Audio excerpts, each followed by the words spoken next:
I'm Mac McGrath, CEO of National Streaming Sports, and I'm excited to tell you about our Roku Sports channel. Already has over 12,000 followers, 20 podcasts, over 70 weekly shows, and a 3.4-star rating. Our channel is anchored by great morning shows, afternoon shows, and nighttime shows with great shows in between.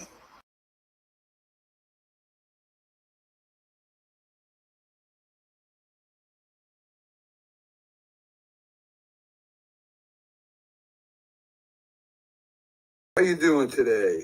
This is the Big Football Show. Mac, one of your hosts on it. We're going to give you our fantasy football team versus the NFL players. Now, we're using this basis off their top 100 players. So we let them pick first, and then we went. And this was the results of that. So for the players, their fantasy football team is quarterback Lamar Jackson. Their wide receivers are Tyreek Hill and CeeDee Lamb. Their tight ends are Travis Kelce and George Kittle. Their running backs, Christian McCaffrey and Derrick Henry. Their edge rushers are Myles Garrett and Max Crosby. Their defensive backs are Ramsey and Surtain. The Big Football Show's fantasy football team. Our quarterback is Patrick Mahomes. Our wide receivers are Justin Jefferson and A.J. Brown. Our tight ends, Kyle Pitts and Buffalo Kincaid. Our running backs are Breece Hill and Jacobs. Our edge rushers are T.J. Watt and Micah Parsons. And our defensive backs are Sauce Gardner and McDuffie from the Chiefs. We also made some predictions on where we think the quarterbacks will be in this year, what their rankings would be on the AFC. Our AFC quarterback rankings are Patrick Mahomes, Lamar Jackson, Josh Allen in third, Tua in fourth, CJ Stroud in fifth, Justin Herbert in sixth, Deshaun Watson seventh, Aaron Rodgers eighth, Trevor Lawrence at 9, Bo Nix at 10, Russell Wilson at 11, Anthony Richardson at 12, Levitz at 13, Gardner Minshew 14, and Brissett at 15. I might have forgot to put Aaron Rodgers behind Watson. So that's our top AFC quarterback rankings. In the NFC, we have Jalen Hurts, Goff, Purdy, Dak, Jordan Love, Kirk Cousins at number 6, Kyle Murray at number 7, Matt Stafford, Baker Mayfield, Derek Carr, Sam Darnold, Geno Smith. We also have Caleb Williams, Jaden Daniels, Daniel Jones, and Bryce Young. So those are our quarterback.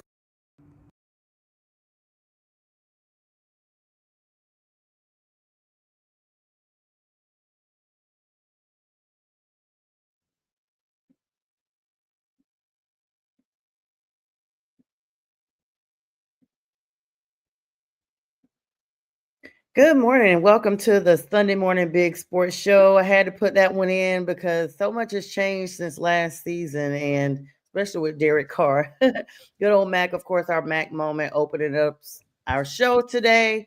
Good morning, gentlemen. I hope you all are doing well today, and welcome in one and all. I'm joined with Keith, Jack, Bistrilla, J Train, and myself. I hope everyone has had a great weekend.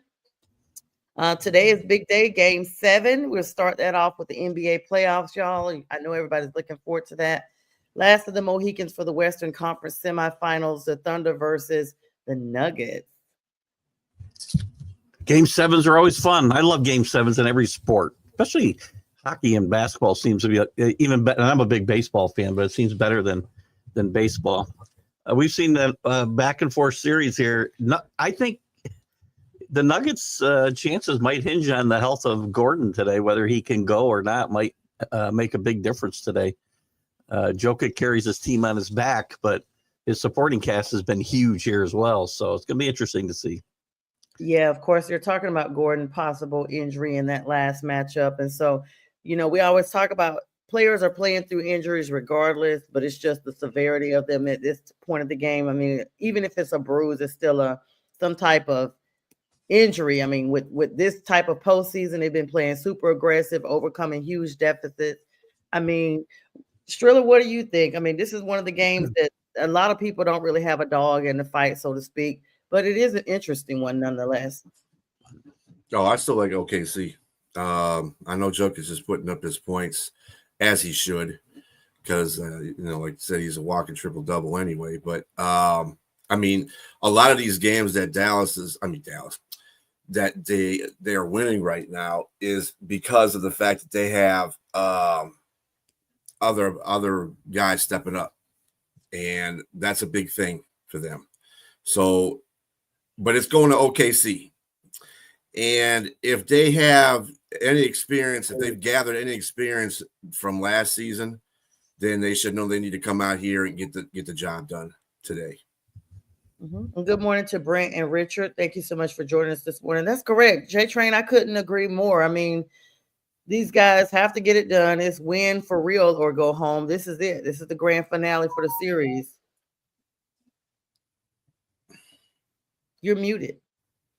Your line's muted. He's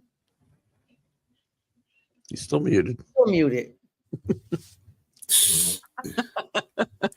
Let's see. Hang on. You're muted, man. Yeah, I hate thinking what he wants. You're good So, now. Muted. Yeah. So I think OKC. I like their chances of winning today. They really have to, but I think we had a great debate yesterday about this in regards to who has more to lose, and I really think OKC has a lot more to lose because of where they are right now. I mean, not right. Look, everybody has to be put to the fire at some point, and you got a superstar player in Shai Gilgeous-Alexander. He's got to be held accountable now. It's just going to fall on him. He's going to get the accolades when he wins. He's got to take the responsibility when he loses. So this is up to him now to take over. He's pretty much got to take over this game in order to get that win. Denver really has nothing to lose. They are nor to prove. They've won a championship, and they're really without their original head coach and their GM. I think they've surpassed to me, they're still a good team. Like Jack said yesterday, they still have the players, but those sort of issues can cause strife and derail a championship season or trying to attain one of those. And so I just think they're doing good. They're doing really well, and even without Gordon, I think they have an opportunity as long as Murray is not hurt and he's on his good side of his streakiness. And I really think they have an opportunity, but I'm looking forward to seeing what Shai Gilgeous-Alexander can do and take over the game and push them forward to the WTF. Jack, we're waiting on your Right. I don't understand James's narrative that Denver has nothing to lose. I mean, this was a pretty even matchup going into the series. If they lose, the season's been a disappointment. They haven't exceeded expectations because they changed their coach and the GM. Denver That's a big deal, Jack. That's a big deal. Take a run. It's not at all. They were expected to take a run for the NBA championship this year. If they with lose the to original OKC, coach and GM in place, they're not going to go and are they going to smile that they exceeded expectations? Get out of here. This is a must-win for Denver. They're a veteran team. OKC's got their future ahead of them. And I agree to this point. At some stage, a team has to step up. And OKC, maybe this is their time. There's no guarantee it's going to happen for them next year. But I'll tell you this, their chances are better than Denver's next year and going forward. They have a younger team, a better team going forward. which makes it imperative for Denver to win this game. If they lose, don't tell me about the coaching change helping. It didn't help. I could point out they would have been better off keeping Malone and the GM and going through the turmoil if they lose to OKC. That goes towards my point. It's what I'm saying. They would have been better off probably to keeping their coach. But to me, right now, that's where I'm saying they're probably exceeding expectations because in spite of not having their coach, they're still in it. They're still in it. But I mean, I can see why they wouldn't be in it anymore. Losing the coach is all I'm saying. That changes a great deal. That's like cutting the head off of a body or something. I mean, it's just No, a big coaches, deal. listen, the Cavaliers fired David Blatt, and they had Ty Lue, and they fired Blatt when he had a 30-11 record, yet they won the NBA championship. I mean, you change coaches for the better. The Orioles fired their manager yesterday. Okay, so I don't want to hear there's going to be turmoil. You know, you make a move because you expect to be better, not that you expect to be worse. I find myself in the awkward position of agreeing with Jack 2 shows in a row. Oh, wow. Are you okay? I think it's three, Check your blood actually. pressure, Is Steve. it 3? Is it 3? Holy, that's even worse. I can't believe it. We'll have to pull the clips on that. But the Nuggets expressly said they fired their coach with 3 games left. They said, this is what we did to give us, they feel, the best chance to advance and win in the playoffs. That's exactly why they fired Malone when they did. So it is a disappointment if they don't win. And there's also the fact that this might be this team's this window's closing here on this team. They're getting older. Jokic's getting older. He's amazing. Yes, they're all getting older. And a lot of the core of this team is still there from the championship team. They're not going to get many more chances or maybe any. So I do think there's some pressure on the Nuggets here.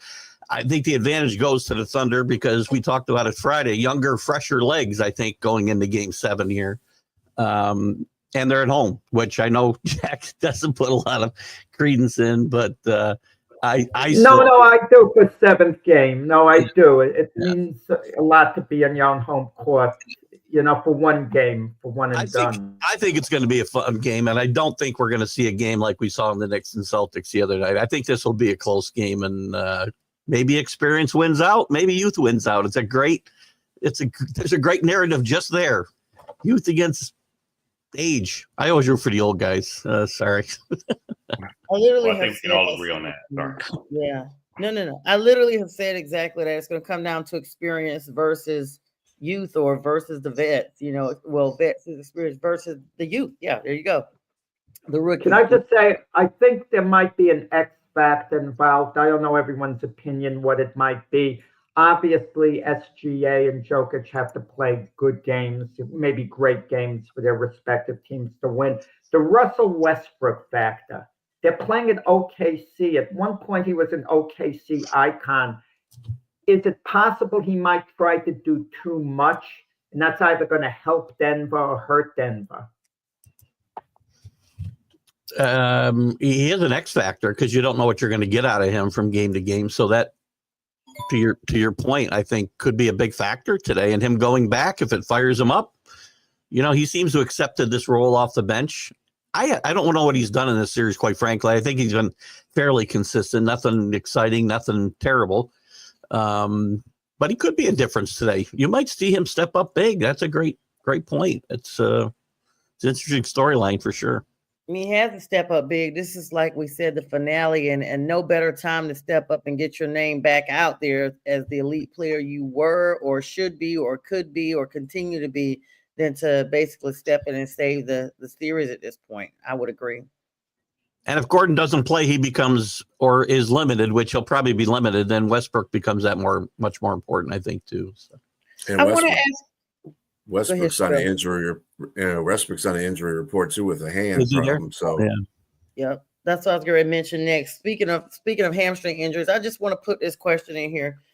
We saw how the Celtics looked absolutely horrible in the finale against the Knicks, and I mean, all of their big board players only put up single digits. Guys, nobody even had 10 points in that game per player.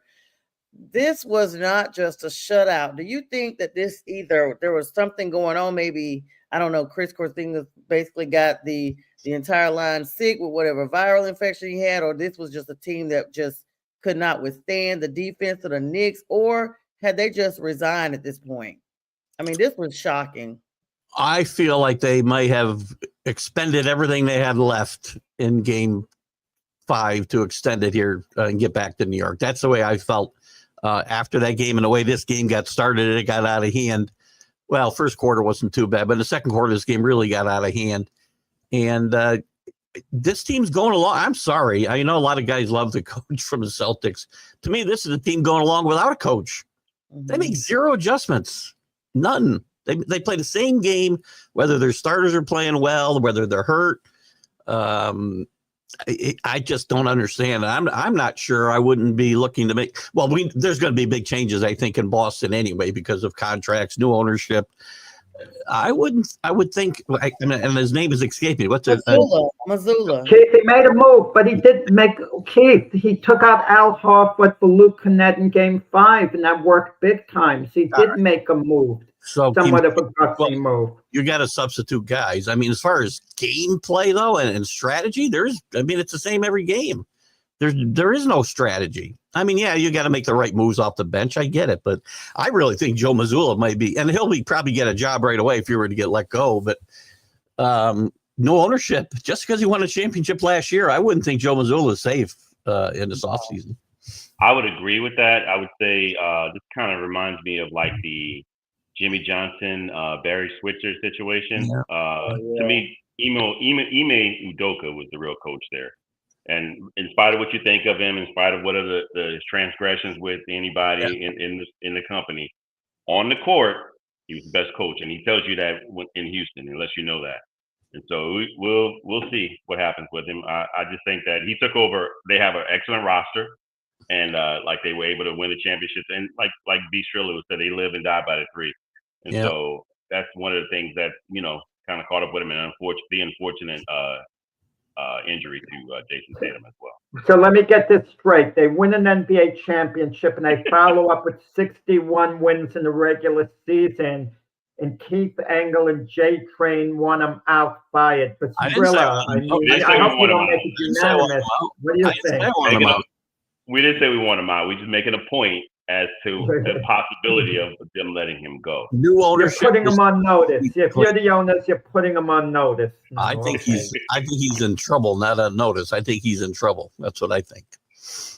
Yeah. You know what's interesting with the three thing though, they get down by 40. You would think they would have thrown up 73s on Friday night. They threw up the least they've thrown up the entire series. It's kind of interesting. They knew it hadn't been working. That's why they finally got the memo. But when they needed it the most, it just wasn't there. That may as well. I mean, everything else was. I mean, this is probably the worst performance I've seen by any team. To know that none of you, literally, I'm telling you, if any game I've ever watched, I've never seen every single vet, the stars of the game, just literally limited like that. And I mean, it lets you know they literally did give it all. They're all in Game 5. I mean, not show up is the words you're looking for. Yeah, that's let's not take away credit from the Knicks. I mean, I agree. Let's just say in New York, they know they can't lose 2 games in a row at this junction. They really came with it just to say, no, we're not going back to Boston. But the Celtics were well traveled.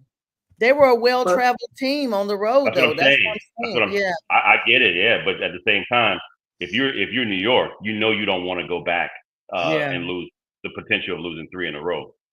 I might have got my starters earlier. We talk about the Celtics' difficulties, and we look at the back end of the series, the horrible Game 6. What about the first 2 games of the series? Had Porzingis not had that viral infection, Celtics probably win one of those 2 games. Maybe they even win them both. So at the very least, there'd be a Game 7 being played at Boston, and who knows what would happen then. We could say the same thing about the Warriors, Jack. Had Steph Curry not gone down, as soon as we step up.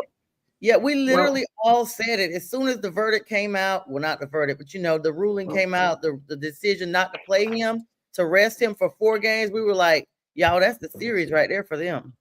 Now, Pestrella could say the same thing about the Pistons. He could say if they made that call on Hardaway when he took the 3-point at the end of the game against the Knicks, had they called a foul, the Pistons, the series would have gone 7 games with the Knicks in. Who knows for sure who would have won? So I could say the Pistons could have been getting ready to play the Indiana Pacers right now. If We I don't want to play get on that. ifs, though. You don't play on ifs. No, we don't play on ifs. We play on what actually happens. The road to road Losers play on is this. Losers play on this all the time.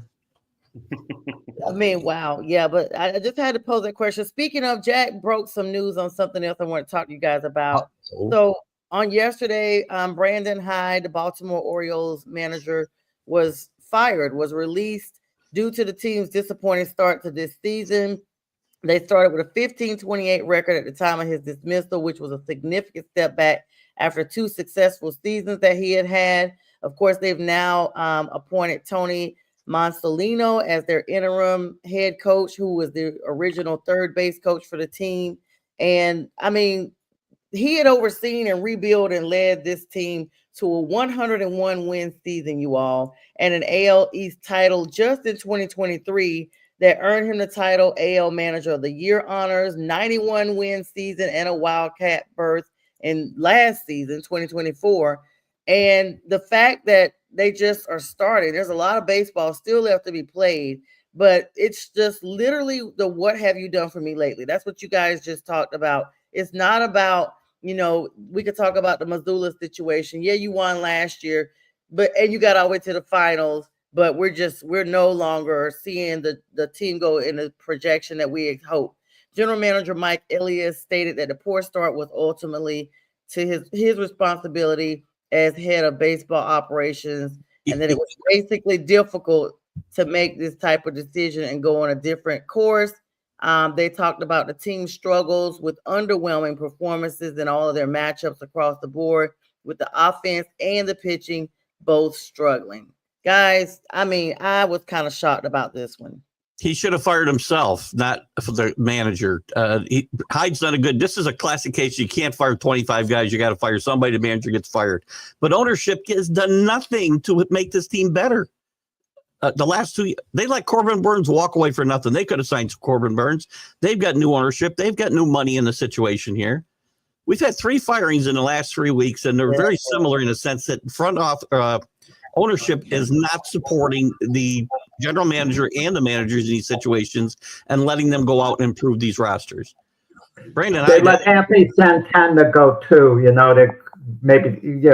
They're really good outfielder to Toronto in free agency. And they haven't hit. And that's as much of a problem as the pitching has been. And they've got some injuries with pitchers that'll come back here in the next month or so. But you got to be alive when they come back or undead. Sorry, James. I should use the or not dead. Not dead. You got to be not dead. No, not alive. I'm sorry, not alive. I'm mixing up your little catchphrase there. But it's unfortunate for Brandon Hyde. He will manage again. He's done a great job here in Baltimore the last 3 years. It's just unfortunate. This is one. The other one's Bud Black's lucky to be out of that mess in Colorado. Shelton in Pittsburgh, same kind of situation, but he was overusing analytics, so there was more to it there. But this one reeks of just management not supporting the guy who's got to run this team day to day. Yeah. A few years ago, it was thought the Orioles had the best farm system in baseball, and they did step up, make the playoffs. But instead of taking the next step, going to the World Series, they've kind of slid backwards. Yeah, they have. Even last year, going out in the first round of the playoffs, I mean, that's when he was probably on notice, right? But you put a guy on notice basically, but then you don't get him. You don't retain your number one starter. When you have injuries go down, we bring in a 40, whatever, Charlie Morton, who graduated behind either me or Jack in school. I don't remember which one of us. But come on, you got to help your guy more than that. Yeah, that's rough, but I'm sure somebody will pick him up. He's had 2 successful seasons, like we talked about. He'll get a job. So There's no reason for him not to be. I want to talk, Keith, before you hop off of here. I want to get everybody's perspective because the schedules came out this week for the NFL. And I want to there's some top games here. Of course, the Lions at the headliner of a lot of games that people are looking forward to because they compiled a list of each game for each week that people will be most likely to be interested in seeing. Of course, there's a Jaleb versus Caleb Part 2 reunion that's going to be coming up. Kudos to my Panthers for getting a Monday Night Football game again. Yay, us against the 49ers. Going to be 8-10 later on in the season. Kicking off week 1 with the Cowboys and the Eagles. That's going to be always an NFC matchup there. But and then I'm going to go through. But Keith, before you hop off, I want to ask you, what game are you most looking forward to with the Patriots this season and why? Certainly always like a matchup with the Giants. So I look forward to that game as far as out of division, right? Which I'm sure is what you're referring to. We get your Panthers. So I'm looking forward to that game just because of all the crap that gets talked here about, bring it. We're going to bring it. We're going to bring it that day. Wow. You guys are normally subdued, Keith, but it's going to be interesting this year to play you guys. I've been waiting for the right moment, and it'll crank up as we get through the summer into September and see how these two teams get started. So we got everybody. We got James. We got I don't think we have the Lions. So Bistrilla will not be part of our rebuilding program this year. But obviously we get the Jets twice. We get the Saints. We get the Panthers. Yeah, you guys got the South this year. So what do you predict your season ending up like? Your rank, are you above 500? There's a chance. I still think a lot of things got to go right for this team to go 9-8. Quite frankly, I mean they could quite frankly go 5-12 too. My opinion will change one way or the other as we go through the summer a little bit and we start seeing how that offensive line plays. That's going to be a key here. I mean, they've improved some of the weapons. They've improved the defense. We've improved the coaching situation and the culture. Now it's a matter of protecting the quarterback because none of that's going to matter if you don't protect the quarterback. So they built around Drake May. So I mean, this is his third year going in. Second year. Yeah, he looked impressively better as the year progressed, and so this year, it's kind of like how people talk about Bryce, but literally Drake May looks almost akin to the UNC Chapel Hill Drake that he was coming into the draft. I was impressed. So the battle's gonna be fierce against you guys. Some people are predicting you guys to beat us, actually. Well, I am. So that's so some people are. That's all that counts, right? That's all that counts. Listen, Drake, a couple of big improvements to make, but one big thing he needs to stop doing is sliding head first. Stop sliding head first. I don't like quarterbacks to do this.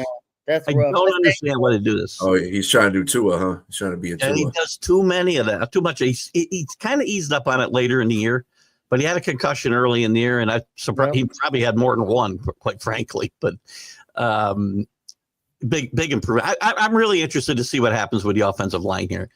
I mean, they didn't playing baseball. Yeah, they didn't make big swings on the offensive line, except for their first round pick, obviously.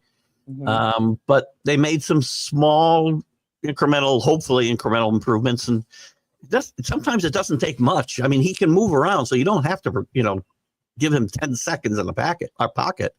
So I'm excited. Again, it has been a few years since I've been excited, so I'm excited about this season. Very good. Jack, I can tell you're eager to ask Keith something. I can see you leaning in. No. I just had a lot of thoughts. It was a thought-provoking question what you asked. Mac used to drive me crazy. He'd want us to predict wins and losses on the whole schedule. That's what I'm asking. Which to me was utter nonsense. No, it's not. You don't know where a team's going to be at a certain point of the year. I know what I think. You can guess. I mean, people do it all the time. Vegas is doing it. Yes. Last season, if we had to make predictions, any team playing the Washington Commanders would have checked it off as a win, and look what they were late in the season. Well, it's okay to make predictions. I don't know, but if I had to do it, if Mac were here, I would welcome the question because I put a check mark for victory next to the Panther and Saint games. Well, we're not talking about you right now. We're talking about check marks for victories for the Jets and those games. Keith Angles. Those are 2 wins we got. I'm going to give you a solid number.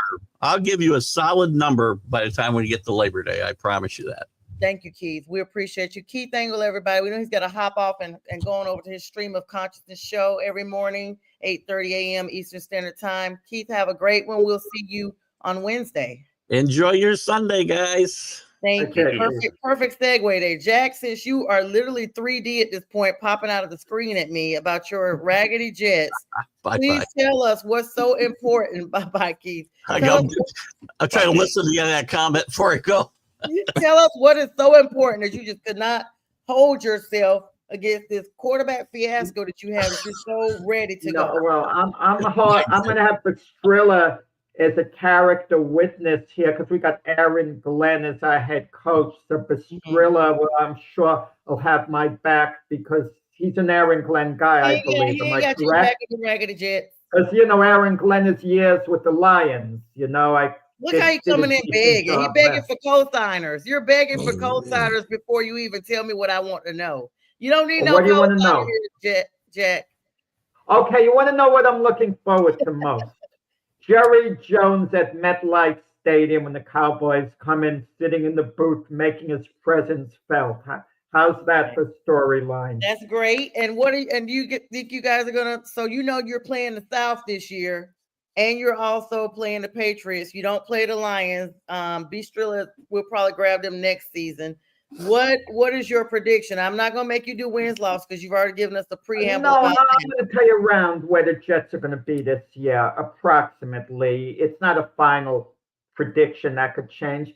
They'll be around 8-9, 9-8, in that territory. I'm not overly enthusiastic about what's going on. I like the way they've addressed the offensive line. Justin Fields, I could see 3 wasted years because he's going to play well enough for them to stick with him next year, maybe the year after. And the Jets might even go to the playoffs once in the next 3 years. And people are going to say, oh, look at how many years it's been before they got to the playoffs that Justin Fields is playing well. Maybe play well, but he's not the type of quarterback that's going to get you to a Super Bowl, and that's everyone's ultimate goal.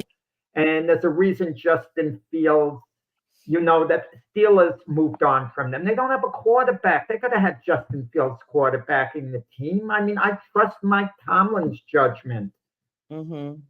Okay, well, listen, speaking of judgment, this is where we're going to put a pause and we got to take a commercial break real quick. Good morning to Miss Linda, who is joining us as well. We hope you're doing well this morning, Miss Linda. Always thinking of you.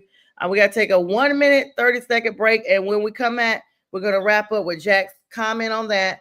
We also are going to be getting with Bistrilla and Jay Trainer and myself on their thoughts. And then we'll close out with the Ask Jack segment. I've been forgetting to do it. Mac has asked me so many times, and I've come up with a perfect trick question for you today, Jack. Since you're such a James is going to get it right. I'm going to miss, and then James comes is not doing it. It's going to be you. Let's go. After I miss it.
This is a Huddle Sports Network broadcast.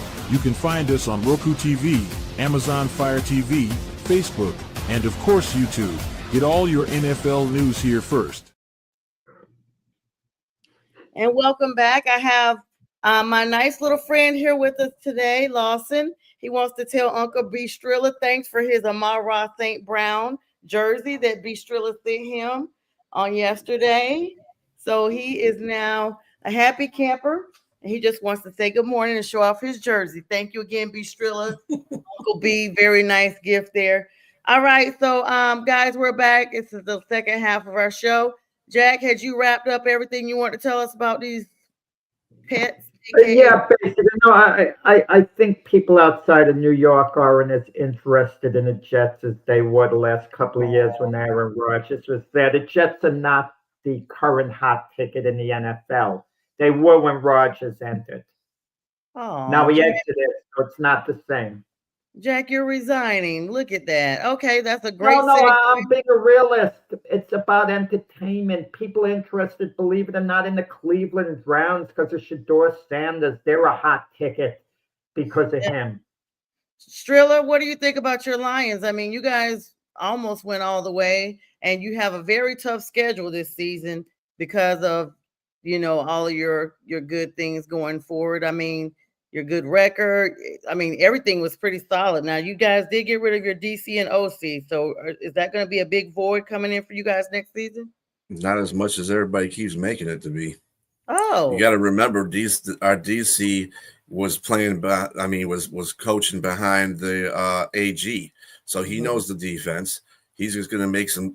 I think he's going to actually be a better DC than AG was because he's a linebackers coach. He was a linebackers coach before he was a defensive coordinator, and linebackers coach makes pretty good defensive coordinators through the history of the NFL. And I think he's going to take that defense to a different level than AG could have. AG was a really good coach. He's a good coach as far as coaching.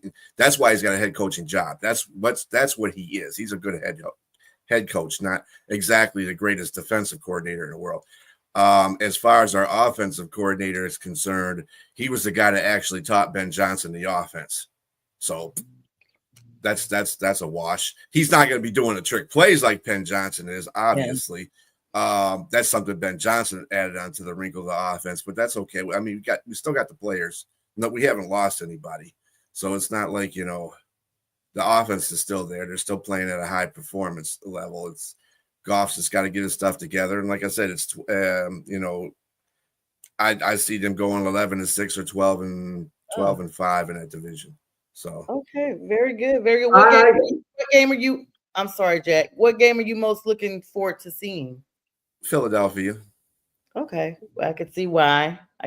Jack, you had a question. I want to ask for Strilla, is there a sense in Detroit it's now or never? There's absolute urgency because if the Lions don't go to the Super Bowl this year, it just looks like their window's going to start closing. I think for teams like the Lions and the Buffalo Bills, it's basically now or never for those two franchises. Again, I think a lot of the media makes a lot of big deal out of that situation too.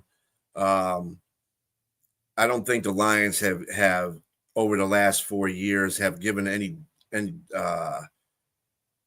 clearancy about, hey, we're going to just drop off because we went all the way up to 15-2 and they did lose to Washington. But I mean, every year I expected them by year 5 to be in a Super Bowl. Not exactly win one, but be in one. So this is their year to be in one. Now, as far as winning and losing it, I couldn't tell you that. I couldn't, I'm not Nostradamus, but I expect them to be in a Super Bowl this year because this is their 5th year. This is Dan Campbell's 5th year. So he needs to get together. If they don't get in the Super Bowl, I'm going to have some questions to ask because you got to look at it. Year 3, they could have went to the Super Bowl and they had a collapse in the second half. And last year they lost to Washington. They were Super Bowl favorites. So they're there. They're just not there. You know what I'm saying? So I'm just looking for them. They got to get to the Super Bowl this year. You had too many chances. All right. Very good, Strilla. J-Train, my NFC South brother from another mother. Let's see. You guys got a lot going on in New Orleans, an unexpected change with the quarterback. I mean, or is it maybe Derek Carr was signed, and they just had, they knew all along maybe he weren't going to be there for the duration of the entire season. You just never know. And it comes out with this injury. Now he's retired. Now you guys are heavily probably banking on Rattler and, of course, Shuck that you guys just drafted. We may see a glimpse of him in the season. Who knows? What is the most exciting game you're looking forward to this season? Where do you see the Saints going this season? And I'll even let you add a caveat and talk about what I just mentioned about the quarterback. What are you guys going to do as far as that starting position for certain? Well, the game that I look forward to is always against the Falcons. I really hate that team. That out of all the teams in that division, that's our most hated rival. And so, if seeing our team at least win one of those games, this season would be great. But I definitely would love to sweep if we can get it. But outside of those games, I like to see the Giants because of our friend rival with A-Train. But the Giants, I can't wait to see that game. And also, there's a couple of games. You guys play the Giants? Yes, we do. Oh, we don't. That's weird. We normally get the whole. That's weird. We don't play them this year. Yeah, I don't think we play the whole NFC East, but we do play the Giants for sure. Yeah, you play one team for. We play the West. We play the NFC West this year. All of us play the NFC West. I'm looking forward also to and I think to answer your question, I'm going to answer this question twofold here. I like the Titans game because I think the rookie Shuck is going to be the starter, and you don't take him in the second round that high if he's not Kellen Moore's guy. And I think he's probably going to beat Rattler out, at least given the opportunity to beat him out.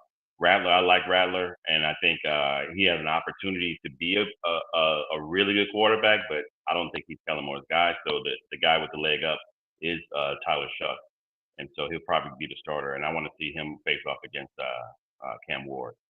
Now, in regards to our season and where we are, I'm looking forward to 2026 draft, to where we might be in the top 5 pick. So I just think that we're not going to be that great. I think we have talent. Don't get me wrong. Everybody looks at the overall picture of what they see, what the media projects. Just like Trilla said, there is talent offensively on the team. They drafted high with the offensive linemen. They got 3 first-rounders on the offensive line now. So I think that, with that said, the offensive line should be drastically better. So that should say, if you can protect the quarterback, you can actually move down the field, which they were doing in the beginning of last season with Derek Carr. But I just really think that it's going to be a hard road for the Saints, and we will be in the top 5 probably picking in the draft. In regards to Derek Carr, thank you for saving us $30 million with your retirement. Okay, and did you tell us what you thought you guys would go this season? I'm not sure. I mean, if I'm picking them in the top 5, say maybe 5 or 6 games. That's fine. That's 5 or 6 that you guys are winning or losing. Win. Yeah. Oh, okay. Okay. It's times like this where I miss Mac. I miss him all the time as is, but times like this, I especially miss him. To hear Jay Train say the big game of the year for the Saints is against the New York Giants. Come on. Can you imagine they tried to put that on Sunday Night Football? The executives would say, "Are you kidding?" But you don't have to worry about she actually what mine is, because first of all, the Saints don't have any primetime games at all. Oh, they did what they did to the Panthers last year to you guys. It's 3 teams that don't. It's the Browns, the Saints, and another team that the Titans, I believe, don't have any primetime games at all. So I have to pick what they give me. So, but you know what's funny? The value of Shedeur. We talk a lot about Shedeur Sanders, and people I know want to tell us shut up. But it shows you the value a player like that has. Had the Saints drafted Shedeur Sanders, people would have been talking about him more. What the value of the franchise would have been just a little more. I'm not sure about dollar-wise, but they would have been in the limelight more. For that reason, enough that would have psyched the players up a little more, getting a primetime game. But Jay Crane is right. I think the big storyline for the Saints is, by the end of the year, will their quarterback situation be resolved? If it's not resolved, chances are they pick high in the draft and they're going to pick, one of the quarterbacks coming out. And it would be a heck of a story if that was Arch Manning, whose granddad was a Saint legend. Thank you, Brent. Good morning to you. Thank you for the comments. Sorry, I'm just seeing those about the Lions. My apologies. All right. Brent. So now we're over to the grand champs of the entire broadcast today.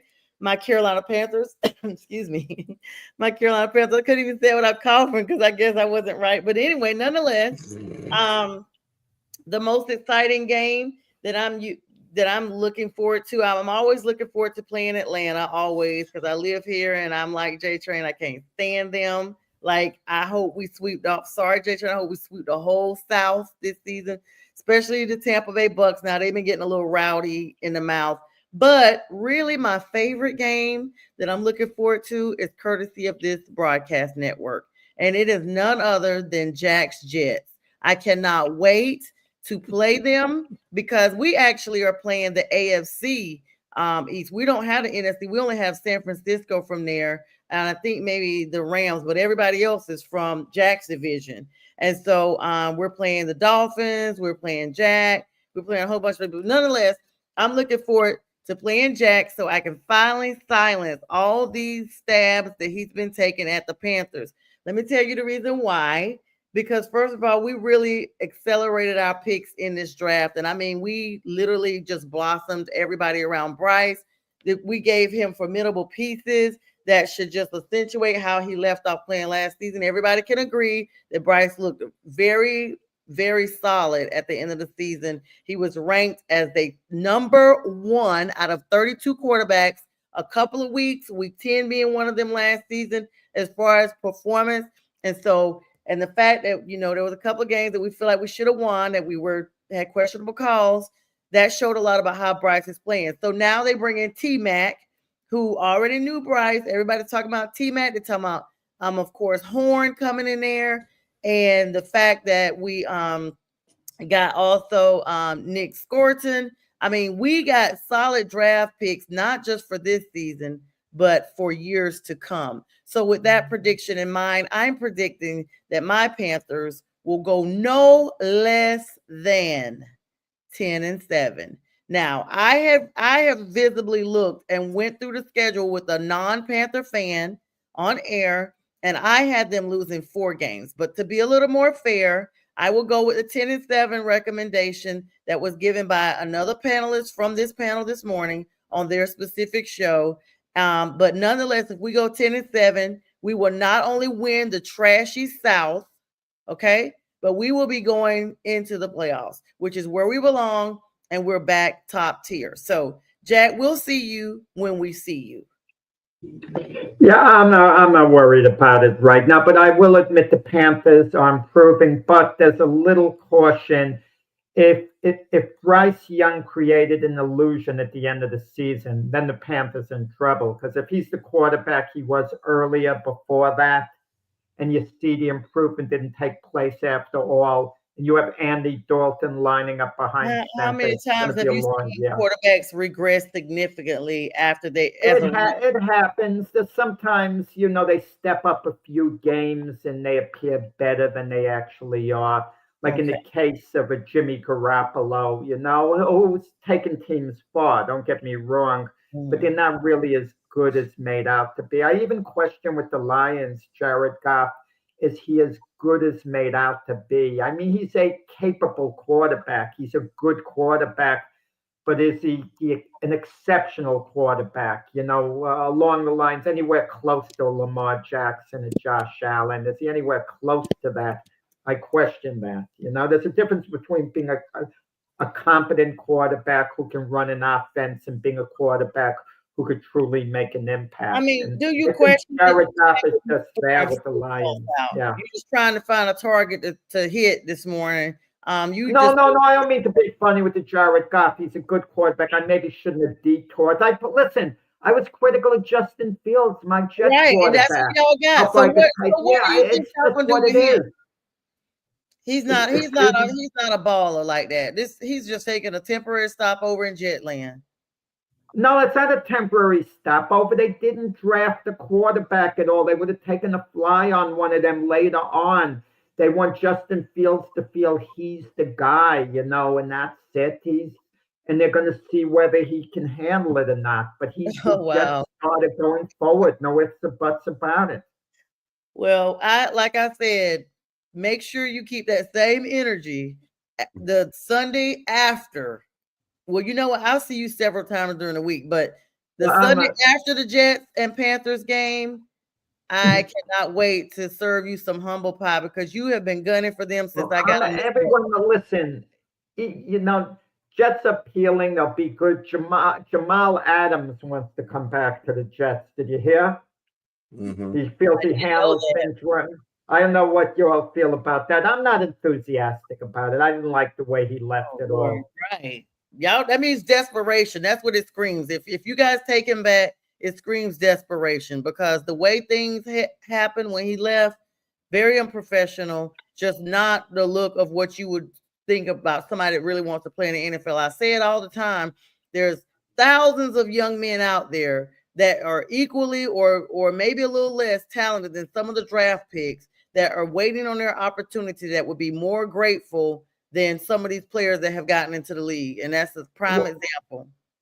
Big name players appealing. Clowney was let go by your Panthers. I mean, yeah, he's a clown show. He's a journeyman. I mean, the name says it all. As soon as they signed him the first time, I wasn't impressed. They signed him after he had become subpar. That's what you can't do. You can't sign players once they start to decline. You have to sign them and get your draft stock while they're at the height of their performance. And he was not. When the Panthers got him, I was just like, why? What are we doing? What is he supposed to be doing for us?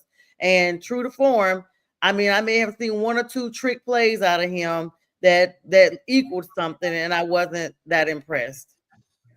You guys can have him, Jack, if you want him. He's for the streets. All right, guys. What'd you say, Jack? Let's get Jack's question in.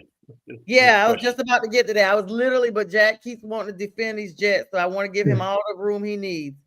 All right, guys. So let's go ahead and get Jack's question in for today. No Googling, of course. I saw B. Strilla's laptop. I'm wrong the majority of the time. So I'm obviously not Googling. I would be right at least half the time. Not you.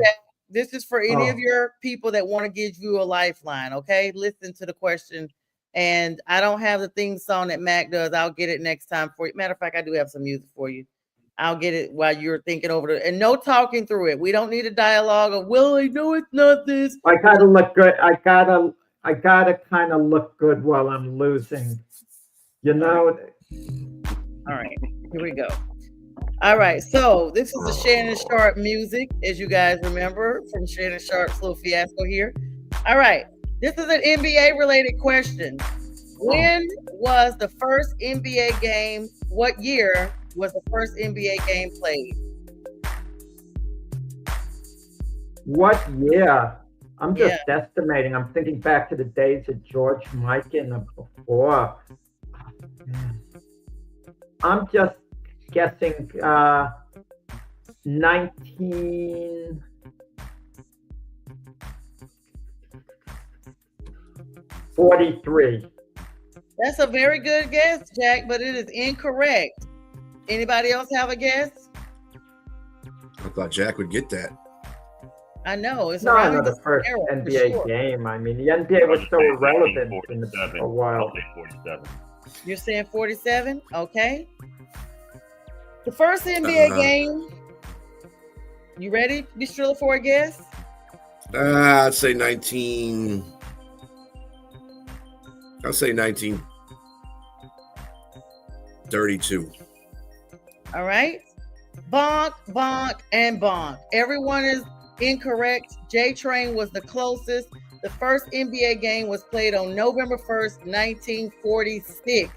However, this game was played between the New York Knickerbockers and the Toronto Huskies at Maple Leaf Gardens in Toronto, Ontario, Canada.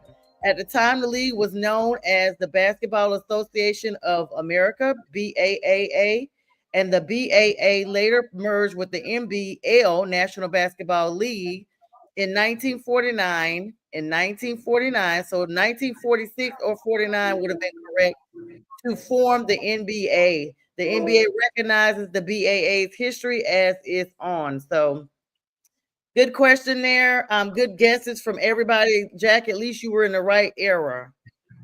Well, the Toronto Huskies would have thrown me for a loop. I would have guessed the Minneapolis Lakers. The Toronto Huskies is far out for me. Yeah, I mean, definitely far out. But I mean, like I said, you had a good solid guess there, and you were in a great time era and all that good stuff. B Strilla, we got a little hockey news as we get ready to wrap up here today. Carolina Hurricanes, you know, I'm always down for them. Little bit of news. We're gonna do our little small hockey segment here. Maple Leafs still on top of the Atlantic Division. Jack, I know you're aware of that too. The Metro's got the Capitals, even though the Hurricanes are games behind them. The Capitals were ranked ahead as far as the standings, but right now we got the playoffs going on. I'm not the biggest hockey fan, but I'm looking forward to tonight's game. Game 7, the defending Stanley Cup champion Florida Panthers against the Toronto Maple Leafs. Yes. You know, Pastrilla could appreciate this. The Maple Leafs are the Detroit Lions of the NHL. They every year in the playoffs they get eliminated, but it's been going on longer than the Lions, and they've had a lot of years a team that people thought were the best in the NHL, but somehow come playoff time they don't get it done. Now it's a game 7. They got off to a 2-0 lead against the Panthers. Then they lost the next 3. They won their last game in Florida to force a game 7 on their home ice. It's going to be exciting tonight to see whether the Panthers get to the Western, Conference Finals. They haven't won a Stanley Cup in ages. It would mean so much to Toronto, to win that. That's a hockey town. They're always even with the NBA playoffs. It's so weird. Pastrilla, yeah, what you got for us with that as we get ready to work about 2 minutes here left? So just remember, you guys are forgetting about the Winnipeg Jets and the Dallas Stars. The Dallas Stars won that series 4-2 yesterday with a 2-1 win by Dallas in overtime. They're going to go on. Dallas is going to go on and play Edmonton. I think in that series, I told you, I think Edmonton is just focused right now. I think there's really no team that's going to go.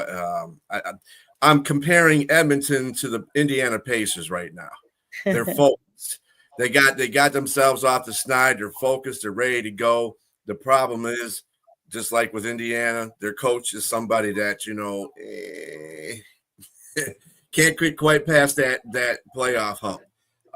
As far as Florida and Toronto go, I mean, Florida is the outstanding Stanley Cup champ right now. However, I would like to, and I'm saying this with tongue in cheek because I hate Toronto. I'm not a big Toronto fan because, I'm a Red Wing fan, so forget Toronto. But anyway, I still like to see Toronto win it anyway. And thank you, Jack, for keep taking digs at my lines through other sports teams. But anyway, that's fine. That's what he does. That's what he does. Anything to take a stab. But Toronto, I would like to see Toronto win it. Toronto is at home, so I'm going with Toronto. I want Toronto to win the Stanley Cup. You're right; they've been a long time, and that's basically Team Canada right there. So if Toronto wins the championship, and man, Toronto is going to be lit if they ever win the Stanley Cup. Woo, that city's going to be lit. Other than that, I mean, whoever wins that's probably gonna be who they're gonna play. They are playing they're gonna be playing your Carolina Panthers. So it's gonna be Carolina or Hurricanes, yeah. Carolina Hurricanes and the Toronto Maple Leafs if they win. That'll be your conference finals right there. How you go get me a hockey jersey? Jack, you were saying something? Yeah, very quickly, just at Pastrilla. Keep in mind, I did pick the Detroit Tigers to go to the World Series this year, so I don't hate the Detroit teams. Keep that in mind. Okay. You weren't enthusiastic about that pick. You brushed off my prediction. I had more faith in your Detroit team than you've had. Oh my gosh! No, I'm not faith in my Detroit team. Were you wrapped up? We gotta get ready to go. Were you wrapped up with your NHL series? Yeah. All right, guys, it's been a great show as always. J Train, Jack, Bistrell, and myself. We will re-air this show at 4 p.m. Eastern Standard Time. Stay tuned to the Roku channel for everything we got going, Huddle Sports Network and Elite Sports Entertainment Network. We wish everybody a great Sunday. Mac is always with us. Jack and I will see you guys tomorrow morning on the Mac and Jack show at 8 a.m. Make sure you guys join us there. Have a great Sunday, everybody. We really wish everybody well. Let me get all these banners down for you guys, and we will be out. Happy Sunday, everybody.